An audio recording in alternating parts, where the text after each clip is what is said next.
A few familiar faces here. My name is Joseph Healy from the COVID Action Committee. This is one of our regular campaign calls, which we hold once a month for people who are new in here for the first time. I see one or two people are still coming in. So just a few housekeeping points, really. This meeting is being recorded, so if you don't want to appear in the recording, you can turn your camera off. We will be having a presentation, but after that, we'll be having a question and answer session.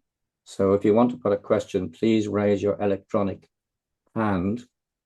If you can't raise your electronic hand, raise your physical hand. If you are taking part in the Q&A session, it would be helpful if you could turn your camera on so that people can see you, and particularly the speaker. So we have these meetings, as I said, every month. We've been doing this since close to the beginning of the pandemic. And everybody is very welcome. And we hope that if you're not on our email list, if you will try and go on it. If you are interested in going on our email list, try and leave your details in the chat. So our speaker tonight is David Osborn, who's a health and safety consultant, and he's active in the Covid Airborne Transmission Alliance, CATA, and CATA gave a lot of very important evidence to the COVID inquiry, which ended fairly recently in the last few weeks. And I actually saw some of the evidence that he gave, which was very impressive. Also, in the last couple of weeks, they've released a very important press release about some freedom of information requests that they submitted. David says that CAT are actually ending today, so he's going to explain that a bit later. So without more ado, welcome, David, and over to you.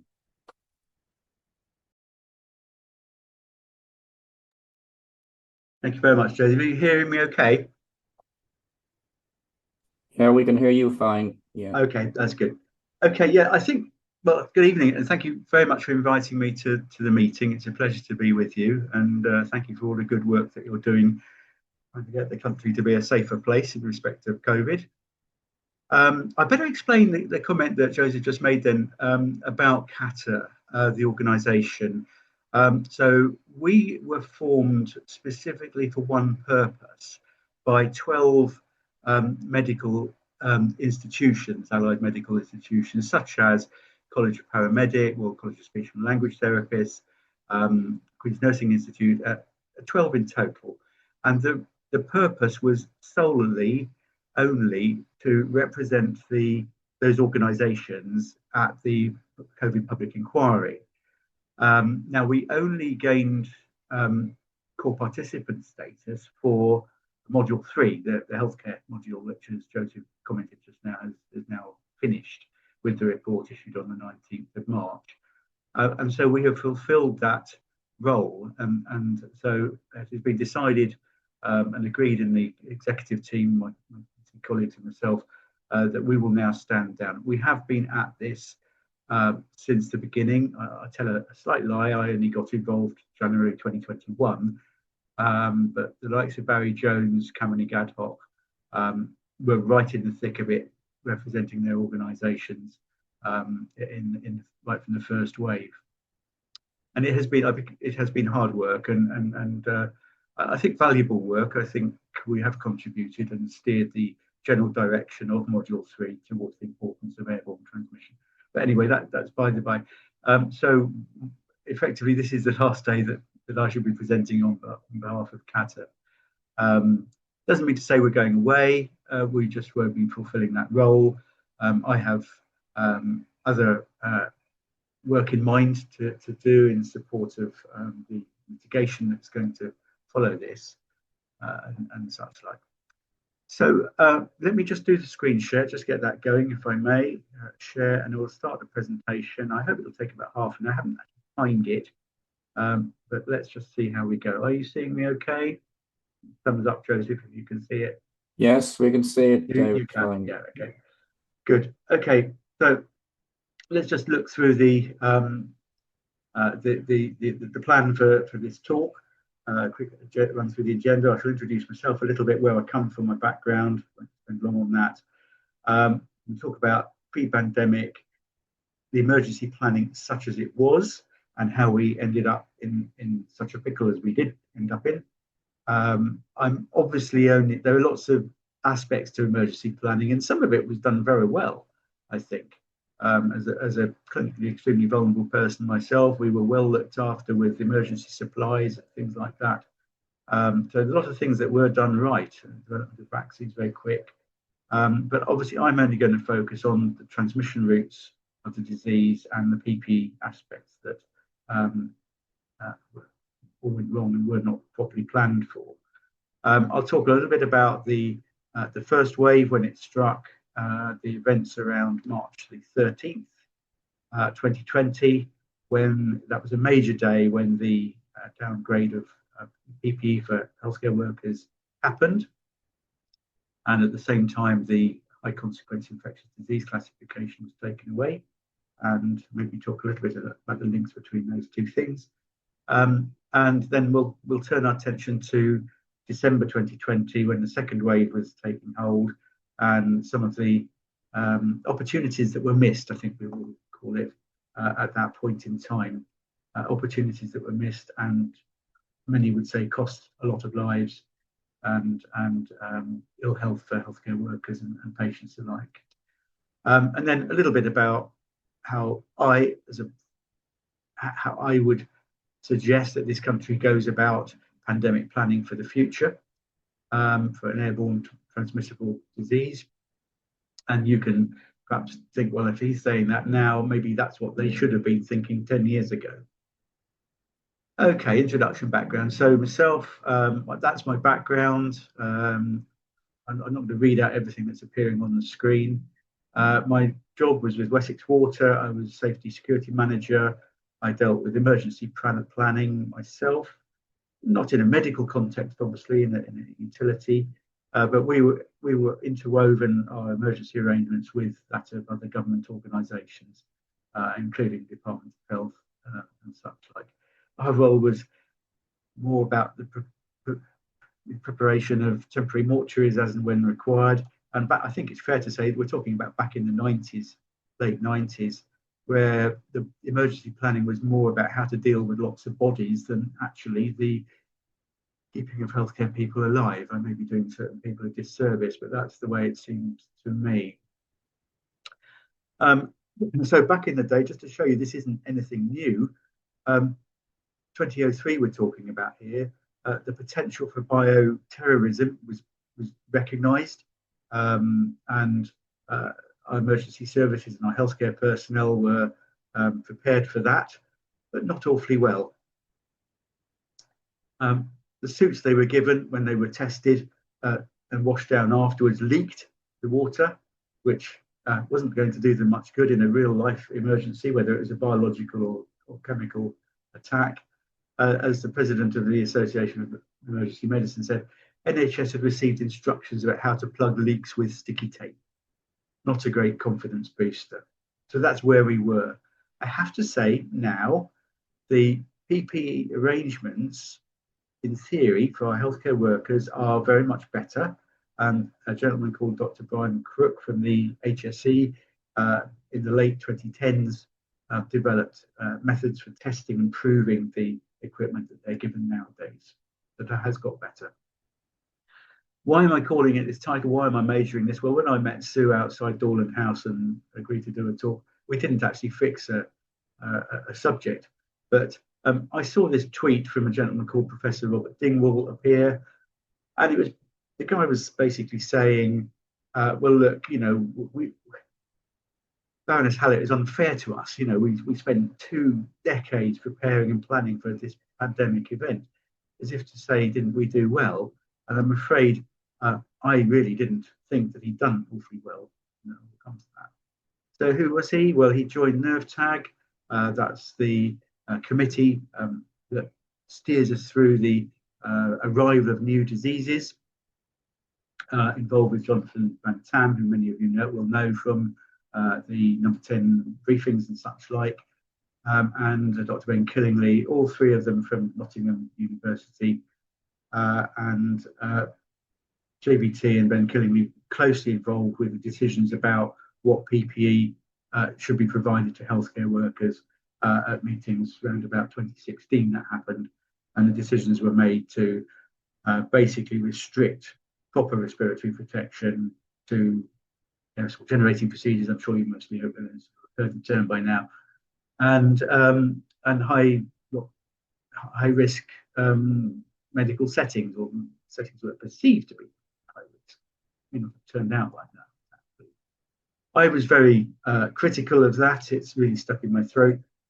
And he replied with this: so there was insufficient evidence before 2020 to justify spending taxpayers' money, large stocks of masks. The evidence remains uncertain. HSE did not consider FFP2 masks suitable for protection against viruses. So I was not going to get engaged in online arguments on Twitter. So I thought, well, I'll do a talk on that, and I'll address those points in a professional way, which I shall now do. Very quickly, just to run through the history of pandemics, epidemics that we've had this century so far. SARS-1, as we call it now, an airborne disease. It was known to be airborne. Didn't impact the UK awfully much. It wasn't actually a pandemic, it was an epidemic. Swine flu happened in 2009, form of influenza A. That was a pandemic. It was relatively minor in the sense that they had a very low case fatality rate, and young people were disproportionately affected by that. Us older ones seem to have had more immunity from previous diseases of a similar nature, it would appear. MERS, Middle Eastern Respiratory Syndrome, again, an epidemic. It had quite a high fatality rate. It didn't really do much in this country. Ebola, of course, a horrendous disease. Very, very high fatality rate, up to 50%. Not an airborne transmissible disease, spread by contact with human bodily fluids and such like. But around that time, 2005, 2006, this gentleman came on the scene. He was at the time UK Chief Scientific Advisor. A lot of foresight. I rate him extremely highly. I did at the time. He was the first scientific advisor to really get us going on pandemic planning, producing a number of documents with his team.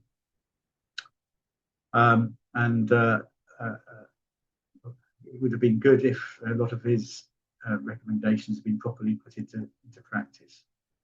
So now we'll talk about where things went wrong. First of all, failure to recognise airborne transmission. Of course, that was crucial. This is a comment from Sir David King from that planning document I mentioned. Infectious diseases are diverse and dynamic. The important part here is it argues that we should have policies that are flexible in relation to evolving threats, which address a wide spectrum of possible diseases and not just focus on one. They could be very diverse. In practice, it didn't happen. They focused on pandemic flu only, and that was based on flawed thinking at the time as regards the routes of transmission. Aerosol transmission was known about, it was coming on the scene, and they chose to ignore it. Baroness Hallett didn't mince her words in Module 1, which was about planning and preparedness. She concluded, and was quite forthright about this, planning and policy, the people involved with it failed their citizens. They failed you and me. We prepared for the wrong pandemic. They focused solely on the one type of pandemic, and there, time and time again, it was very, very critical, quite rightly so.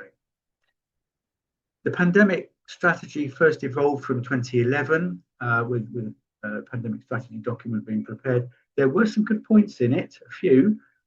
They mentioned that openness and transparency is central to an effective pandemic response.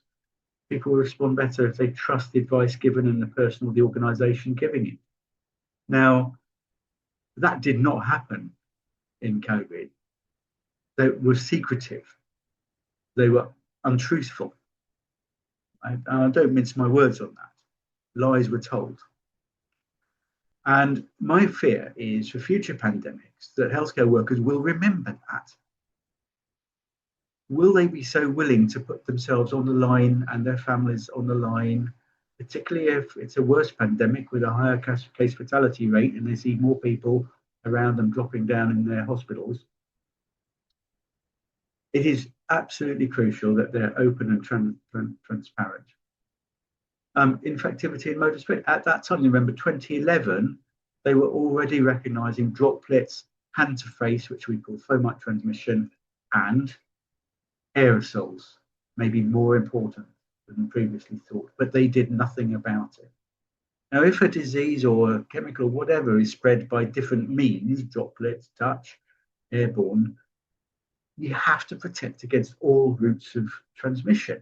If you can inhale it, you've got, by law and common sense, to protect people from inhaling that, in this case, deadly virus. In 2013, many of you will be familiar with this paper. It's been often quoted.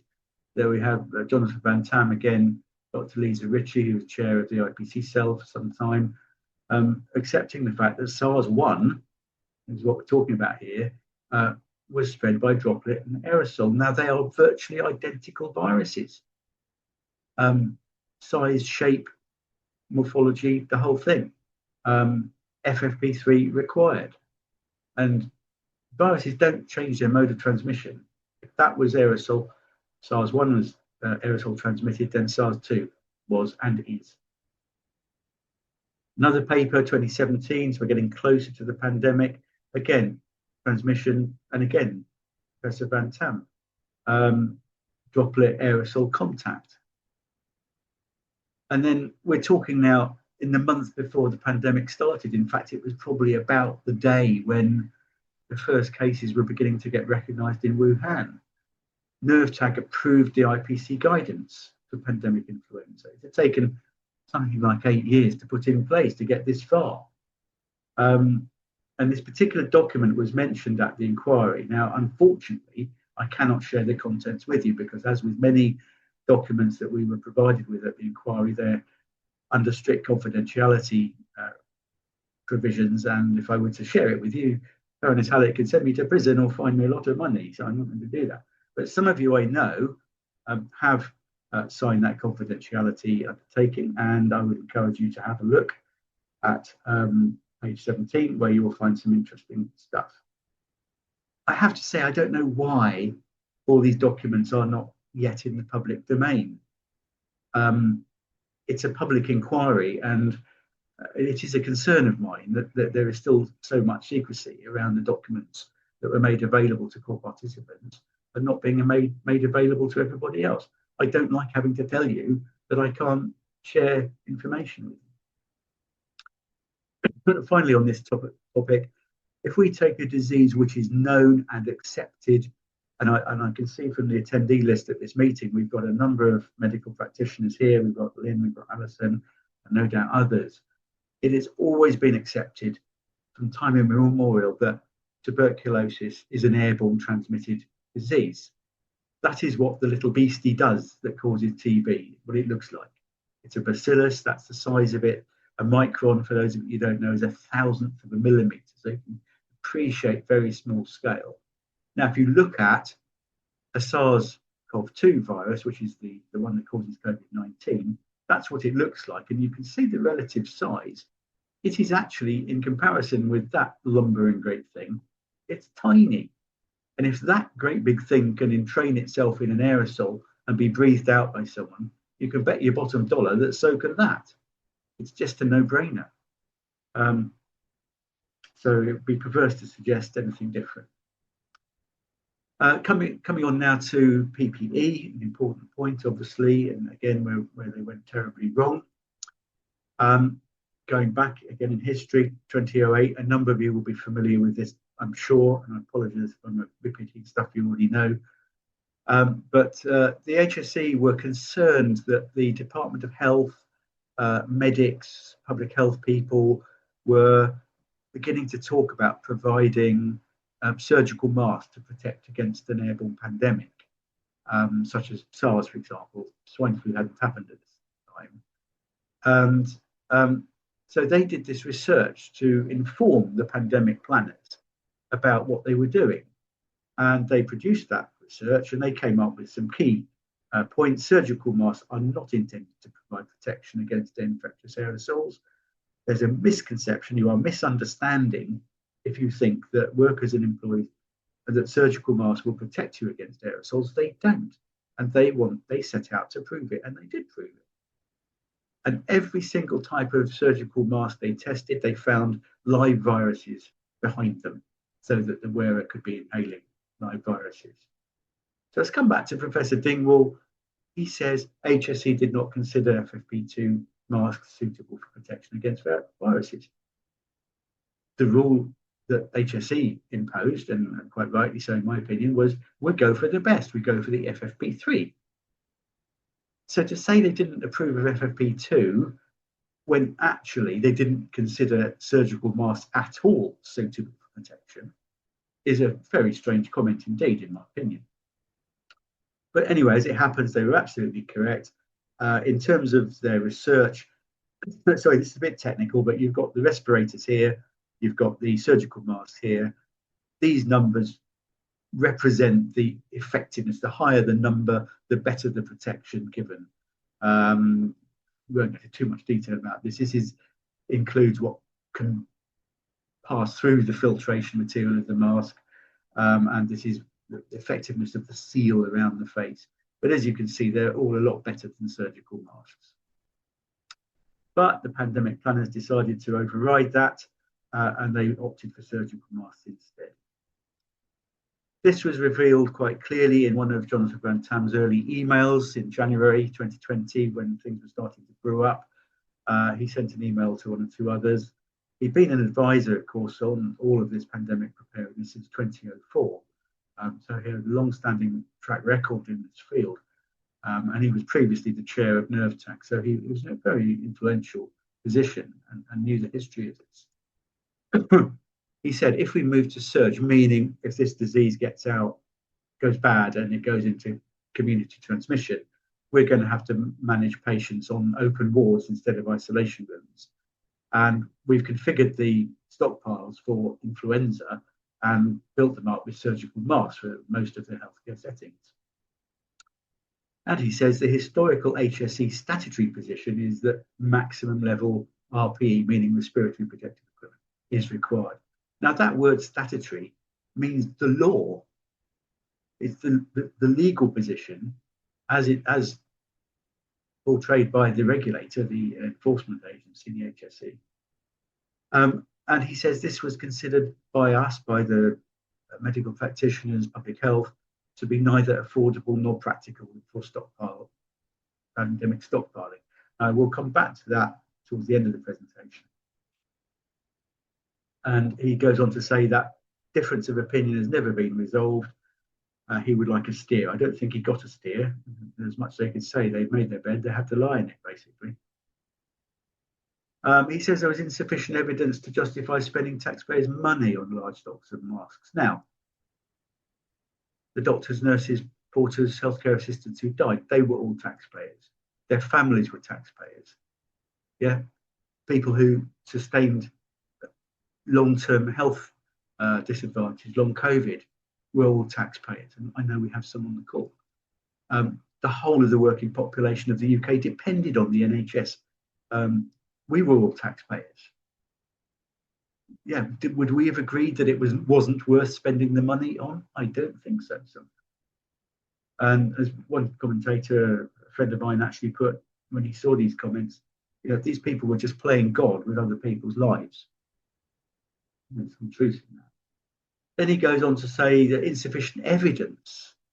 Oh, sorry, I beg your pardon. Sorry, I beg your pardon. So, if you think of an analogy, right, the world is at war at the moment. We've got Russia, Ukraine, we've got Israel, America, Iran. We expect as citizens that our taxpayers' money is going to be spent on protecting us from inbound missiles and other nasty things that other aggressive states might want to do to us. So we expect our military to have the right equipment. We expect the soldiers, airmen, naval personnel to have the right protective equipment. It should be no different with a pandemic threat. We were at war with the virus. They called them the frontline healthcare heroes, and they should have the best possible PPE and respiratory protective equipment. And then he says the evidence remains uncertain. No, Professor Dingwall, it doesn't. The evidence is very clear. There's been adequate research on this by very, very competent scientists all over the world. I'm not going to go into it. It's not the time or the place. Professor Tricia Greenhalgh authored this along with a number of other very well respected scientists. They found and concluded strong, consistent evidence that SARS-CoV-2 was airborne. Masks are effective in reducing transmission. That's in the kind of outbound direction from the person that's infected out to others. They're effective in reducing transmission, including surgical masks. They're not 100% efficient at reducing aerosol transmission, but some estimates by scientists recommend about 50% of aerosols are trapped by the surgical masks. The rest escape into the environment. Respirators are definitely more effective than surgical masks. No argument. Now we sat and listened in disbelief to Professor Susan Hopkins trying to explain to Lady Hallett. You may remember Lady Hallett was waving a surgical mask and an FFP3 and saying, well, surely this is better than that. And she was trying to, the evidence is weak, that one is better than the other. Well, to be fair, she was wrong, flawed, but because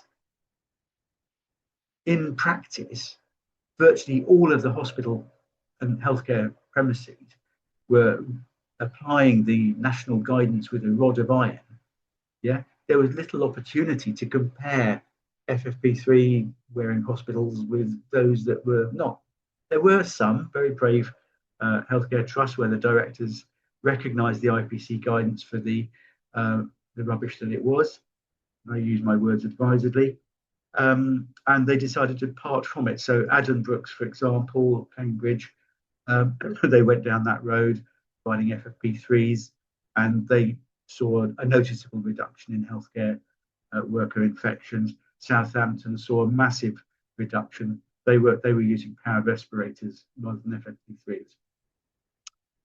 But now we come into the pandemic. How are we doing for time? I think I should be finished. Sorry, David. Could you wind up soon? Yeah.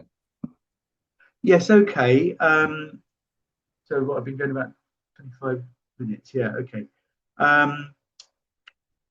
Right. I think I won't be able to cover it all then. What I would say is the bit that I was going to talk about here are all covered in the reports that we've issued that I think you have available. They're in the public domain, albeit redacted. So I won't cover the detail of this. In that second wave, there was certainly some very naughty goings on by state actors involved around December 2020. So I would now just come out of that, if I may, if you can just bear with me, and I will nip straight down to my concluding remarks. I'm not quite sure. It's going to be final few. Okay, so I've got 4 or 5 slides now, Joseph, and that's about it. Okay, planning for future pandemics. So what should emergency planners be thinking now, and arguably what they should have been thinking in the first place? There are lots of priorities. You've got to keep the food supply going to the population, all sorts of things. But if we just consider healthcare on its own, we've got to keep the maximum number of doctors, nurses, porters, radiologists, everybody at work. Okay, that's crucial to a good pandemic response. Okay, we've got to have that trust and openness in government. We've got to minimise healthcare workers getting the disease from the patients that they're looking after, which can cause them to become ill and obviously to die as well, reduces their numbers.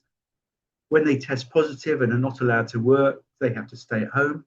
Okay, so we had I think in the second wave, in about January 2021, we had around about over 100,000 healthcare workers not at work because they were testing positive. We had about 40% of our healthcare workers that were not able to wear the FFP3 respirators because they failed fit tests. So you've reduced the effective workforce at the front line. These are the issues we've got to think about. You've got to keep the equipment being provided, PPE, RPE, such as for FFP3 respirators. But you then have to consider, well, what could go wrong? What's going to confound your best laid plans? It is pretty obvious that when there's a global pandemic, there will be a world shortage of these things. We cannot be dependent on other countries. Okay, you cannot expect to buy everything in from China, for example.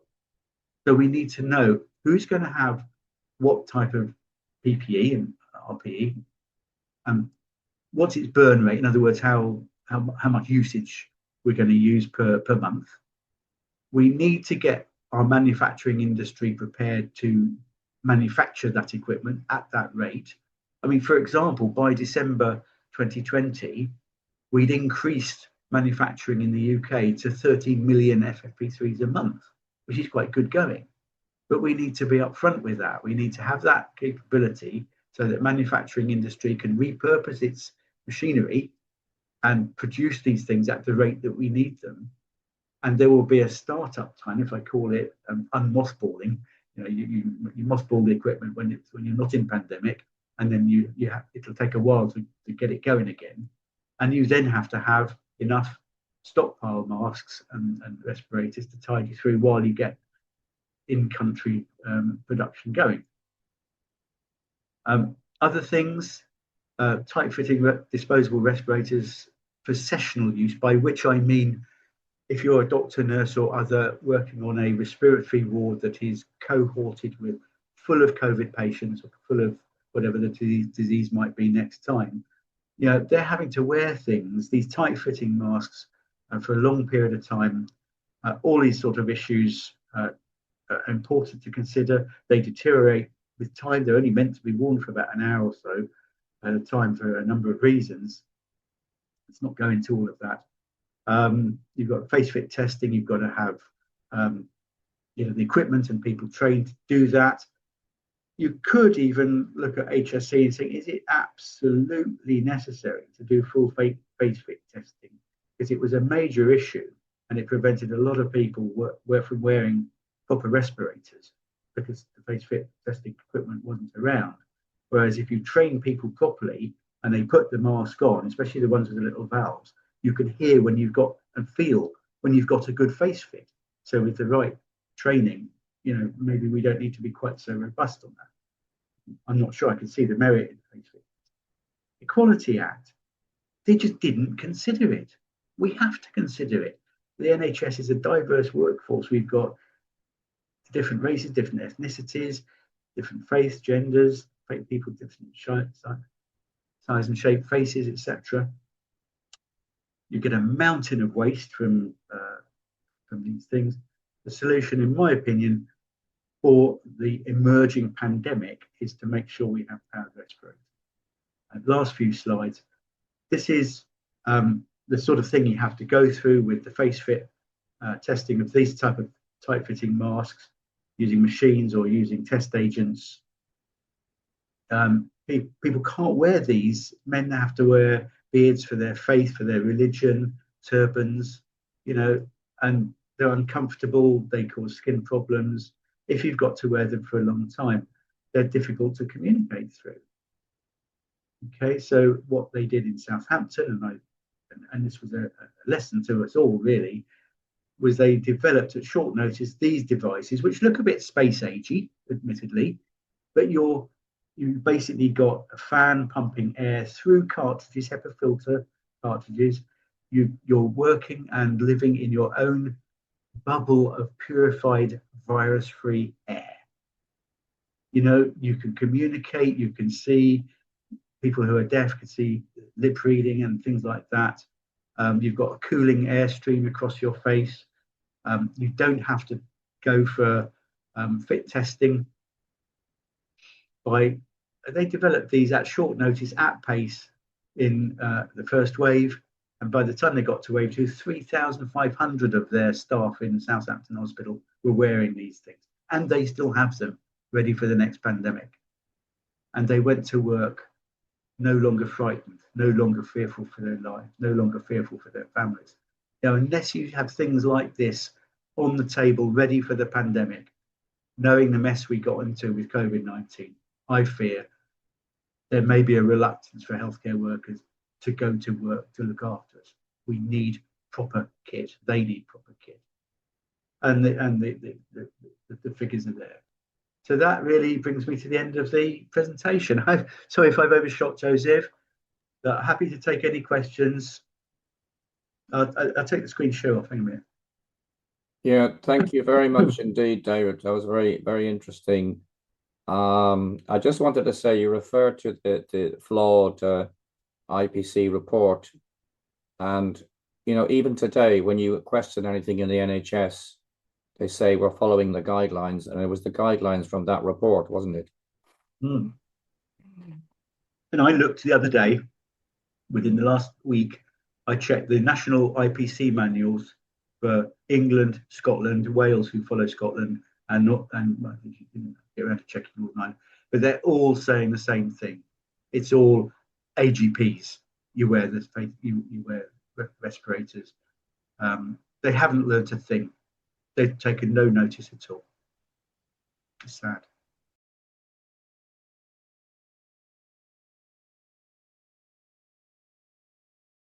David, we were all clapping you. That's what the hands that you saw were us clapping for your presentation. I just wanted to ask you about the freedom of information that you request that you did. Have you had the answers back to all of them? Are some of them pending? Because you said they took a really, really long time, and you had to. It was soul destroying because you had to keep soldiering on to get the answers. Sure. No is the answer to that. I've got one outstanding with the Health and Safety Executive, which is now with the Information Commissioner. But the main one that I'm waiting for is from the UK Health Security Agency, and I've been waiting, well, over a year. And the Information Commissioner has issued 2 enforcement notices against them, and they've still not complied. They're ignoring that. This was quite important because it was, you may remember, in December 2020, there was a proposal by Public Health England to broaden the use of FFP3s across the whole of frontline healthcare workers. And now Public Health England, being the lead authority, their views should have held sway, but the IPC Cell turned it down, and others in Public Health England turned it down. And the one that I'm waiting for is a document which most probably leads to decisions made by Professor Susan Hopkins and her colleagues, senior management at that time. And it's probably no surprise that it's taking such a long time to get that document out of the organisation. But again, that is back to the ICO who are looking into that for us. Is there anything we can do? If Bereaved Families for Justice, if we put in the same freedom of information, do you think that would help? I don't think it would, because they can apply certain exemptions. So if they see that various other people are putting in the same sort of request, they can just aggregate it. So I think we're best to probably just wait to see what happens, and I'll commit to copying you, Sue, and Sally, any further correspondence from that when this information eventually arrives. I will be writing, I can assure you, I will be writing to Professor Susan Hopkins within the next couple of weeks about this issue and how it impacts. Because obviously, if that decision by Dr. Colin Brown and his IPC experts had been allowed to go through, and the masks were there, the respirators were available in sufficient numbers, then lives could have been saved. Anybody that was infected after that time that wasn't given an FFP3 could have been saved. Okay, Sue, does that answer your question? Okay, we'll go to John Huntis. Yes, hello, David. Thanks for a very nice lecture. It's kind of horrible running through it all again. I'm sure a lot of people feel that. I mean, my son was an anaesthetist, is an anaesthetist, but he was working on intensive care in Brighton, and he failed his fit test for a mask, but then so did a lot of them, and they were just told, well, get on with it. Oh dear, yeah, yeah. So it wasn't. So they didn't have any kind of solution if you actually failed your fit test. It was just a shrug, and it was bad. Do you think there is any route now to holding so-called experts accountable? So the people who kind of minimize the risks, who misrepresented where things stood with the scientific data, for example, the quality of masks and the fact that aerosol spread was so important. Is there any road to accountability for these people, or do you think? Well, it's a very good question. I have to say I'm not a lawyer, not a legal expert, but there should be some route for that. Some of the actions that were taken could arguably fall into the category of misconduct in public office, which is a criminal offence, and the police would need to be asked to look into that. That is something that could be considered by people who are aggrieved by what happened. Read the report, especially the IPC report, the long one. If you've got the stamina to get through all 90 pages of it, there will be a civil case. There's a few hundred healthcare workers waiting in the wings for their case to be heard as a class action. I will be providing the evidence that I have to the legal teams. But that's civil action. In my opinion, they shouldn't be having to do that. After all these years, they shouldn't be having to go to court. If you're a soldier, I'm sorry, but like the diversion, but if you're a soldier and you're in Afghanistan and you get a leg blown off in military service, you get the Armed Forces Compensation Scheme kicks in, and you get a tax-free lump sum, you get pension for the rest of your life. No questions asked. You don't have to show that blame or anyone was at fault. And we were at war with the virus, and these people were our front line. Okay, there are other questions about affordability and all the rest of it. I'm not going to go into that as a nation, but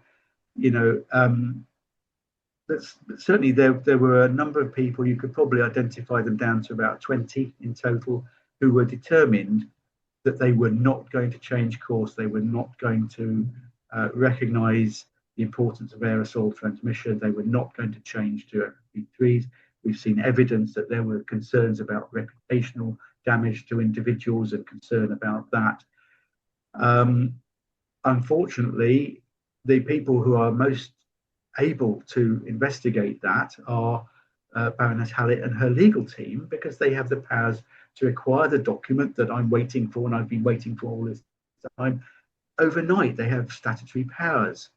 Now, they have my report, CATA's report, and as I understand it, they've closed their investigation. They're not going to do anymore. I think they could have a subset of Module 3, which looks into this. Why did people change that document? Why did people manipulate that HSE inspector's email and change the meaning of what the inspector was saying? They could and should. Why were all these documents, such as the ones that I'm talking about, Public Health England, not disclosed to the inquiry? There were hundreds of documents I've got through Freedom of Information that the inquiry doesn't have. Well, they have them now because they've got in my report. But how many have I not got that have been with other inquiries? So I've gone a bit off track. I'm not sure if I've given you a satisfactory answer. Okay. I mean, Michael Mansfield, after the People's COVID inquiry, which you may or may not know about, did approach the Metropolitan Police about misconduct in public office. And after about, I think, 16 months or something like that, the reply was, no, we don't think we could go there. But then, of course, it came up again recently in relation to a non-COVID thing, but in relation to Peter Mandelson's behaviour. So it was interesting that people were thinking about using it then, but weren't really thinking about using it in relation to what I think is a much more egregious situation with COVID. Yeah. There is one other route to legislation and holding people to account. Now, I'm a health and safety consultant, okay? If I give a duty holder, an employer, advice about how to protect themselves against asbestos or chemical hazard or microbiological hazard, and I give them bad advice, whether or not people get harmed in their organisation as a result of that advice, if I cause them to break the law and breach the COSH regulations, for example, I can be prosecuted. I can be sent to prison, and health and safety people can be. It's Section 36 of the Health and Safety at Work, etc. Act 1974. Now, those people who sat in the IPC cell were giving advice. They were issuing guidance, which had the word must imperative, wear FFP3s when giving close contact care within a metre of an infectious patient. Now, to me, that's giving health and safety advice, which is wrong, it's contrary to COSH regulations, and the only people who can probably prosecute them would be the health and safety executive. I've already gone down that road. I've written to the HSE back in 2021 saying this.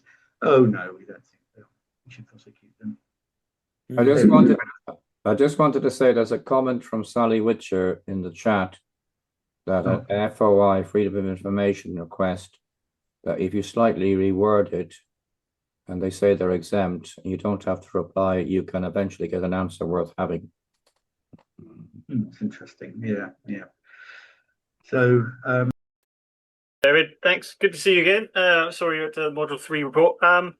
In your experience, or rather from your point of view, who would we best pressure to try and make the changes required? Is it which agency, department, etc. do you think is best to apply pressure to? Well, at the end of the day, we think that the chief medical officers are really key to this. So Chris Whitty and the others in the devolved administrations. Unfortunately, you may come across an issue in that, that for as long as this class action is waiting in the wings, nobody in government seems inclined to admit that anything was wrong, that their actions were absolutely perfect and all above board. And that is why I'm sure we've got no change to the IPC guidance now. I mean, it made me sick, really. I saw the recent DHSC, Department of Health, pandemic preparedness. They I think it was the end of last month, they produced a document that said that they had been working very hard on changes to the IPC guidance. It's that caused me to look at the manuals and see, well, actually, nothing has changed in the last 2 or 3 years. So, I mean, what we really need is somebody like with the post office inquiry, okay, post office sub-postmaster scandal, you had Lord Arbuthnot championing the cause. And if only we could have someone like that in a powerful, influential way that can really get questions raised in Parliament.